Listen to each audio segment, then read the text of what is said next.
Dans le monde du commerce et de la vente, on dit souvent que l'information, c'est le nerf de la guerre. Et c'est vrai. Comment on fait pour anticiper les nouvelles tendances, pour avoir un coup d'avance sur la concurrence, ou tout simplement pour vraiment comprendre ce que veulent les clients?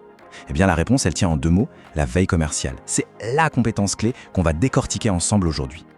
La vraie question, au fond, elle est simple. Dans un monde qui bouge tout le temps, comment on fait pour garder une longueur d'avance? La clé, ce n'est pas forcément de travailler plus, mais d'être mieux informé, de travailler plus intelligemment.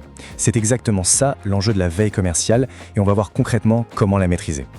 Alors, voilà notre plan de match. On va d'abord définir ce qu'est la veille. Ensuite, on regardera les outils, super important. Après, on plongera dans l'analyse du marché et de l'offre commerciale. On fera aussi un point essentiel sur l'éthique et on terminera par voir comment tout ça s'applique sur le terrain. Pensez à chaque point comme un nouvel outil dans votre boîte de pro. Allez, on attaque dans le vif du sujet. On commence par la base, l'essentiel.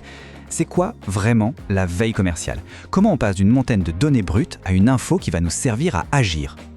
Alors attention, faire de la veille, ce n'est pas juste être curieux. Non, c'est une vraie discipline. Ça veut dire surveiller en permanence tout ce qui se passe autour de son entreprise pour repérer ce qu'on appelle les signaux faibles.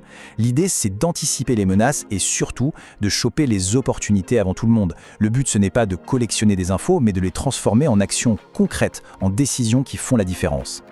Bon, alors, on surveille quoi exactement? Eh bien, il faut avoir un radar à 360 degrés. On regarde ce qui se passe dans sa propre boîte, bien sûr, les offres, les prix, mais aussi et surtout chez les concurrents. On suit les tendances du marché, les nouvelles lois et le plus important, les attentes des clients et les innovations technologiques. En fait, ça doit devenir un réflexe, une sorte de curiosité professionnelle permanente. Ok, maintenant on sait quoi chercher. Mais la grande question c'est comment on le cherche.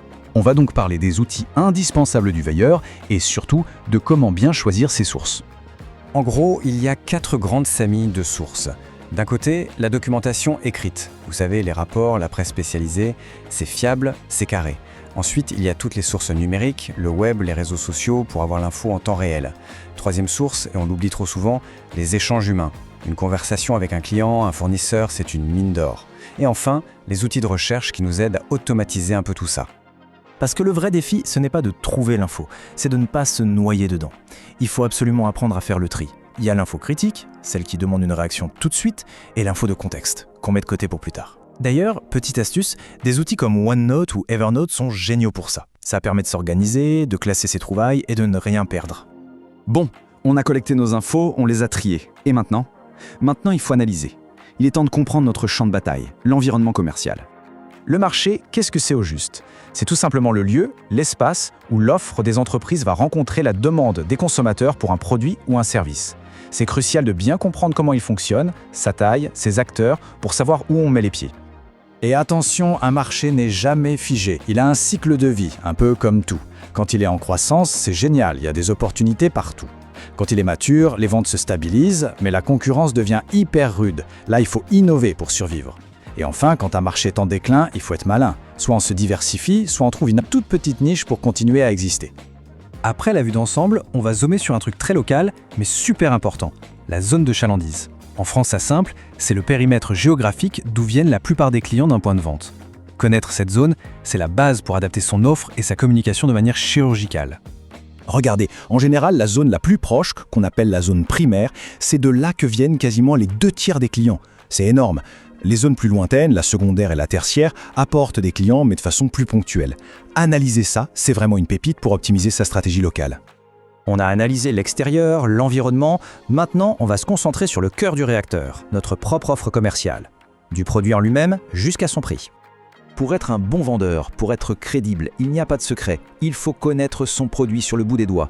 Et ça repose sur 3 piliers. D'abord, les caractéristiques techniques, les faits. Ensuite, et c'est le plus important, les avantages pour le client. Qu'est-ce que ça lui apporte concrètement?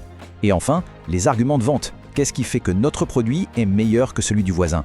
C'est la base de tout bon argumentaire. Et qui dit offre commerciale dit forcément prix. Il y a une logique à respecter pour le calculer. On part du prix d'achat hors taxe, on y ajoute tous les frais de transport, de stockage, etc. pour obtenir ce qu'on appelle le prix de revient. C'est ce que le produit nous a vraiment coûté. Là-dessus, on ajoute notre marge et hop, on obtient le prix de vente hors taxe. C'est un calcul à maîtriser absolument. On passe maintenant à une dimension qui est devenue incontournable. Aujourd'hui, bien vendre, ça ne suffit plus. Il faut vendre de manière éthique, de manière responsable, parce que les clients l'exigent de plus en plus. Et il faut bien comprendre une chose. Le développement durable, ce n'est plus une petite option marketing pour se donner une bonne image. Non, c'est devenu un impératif. Il y a des lois, des réglementations et surtout, il y a des consommateurs qui sont de plus en plus regardants sur l'impact de leurs achats. C'est une question de confiance et sur le long terme, de réputation. D'ailleurs, il ne faut pas jouer avec ça, les enjeux sont très sérieux. Par exemple, utiliser un label genre bio sans en avoir l'autorisation, c'est considéré comme une pratique commerciale trompeuse. Et le risque, ce n'est pas rien, tenez-vous bien, l'amende peut monter jusqu'à 300 000 €. Ça calme, hein? La transparence et l'honnêteté, ce n'est tout simplement pas négociable. Alors, pour prouver qu'on est engagé, les entreprises peuvent s'appuyer sur des labels et des certifications qui sont reconnus. On pense bien sûr au label bio, au commerce équitable, aux certifications pour le bois comme PFC ou FSC, ou même au label B Corp. Pour les consommateurs, c'est un repère, un vrai gage de crédibilité. Voilà, on a vu pas mal de théories et en pratique sur le terrain, ça donne quoi? Voyons ensemble comment toutes ces compétences s'appliquent concrètement. Place à la veille en action. Ce qu'il faut retenir, c'est que la veille commerciale, ce n'est pas réservé à un seul métier. Que l'on soit conseiller de vente en magasin, responsable de rayon ou même acheteur dans un bureau, c'est une compétence transversale. Elle est absolument vitale dans tous les métiers du commerce. Et c'est là que tout prend son sens.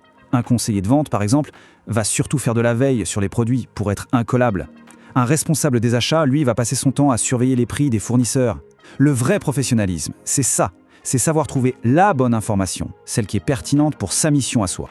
On a fait un bon tour d'horizon, on a vu l'importance de la veille, les outils, les sujets analysés.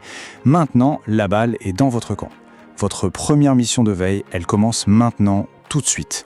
Alors posez-vous la question, quelle est l'information clé que vous allez chercher dès aujourd'hui pour être meilleur dans votre job ?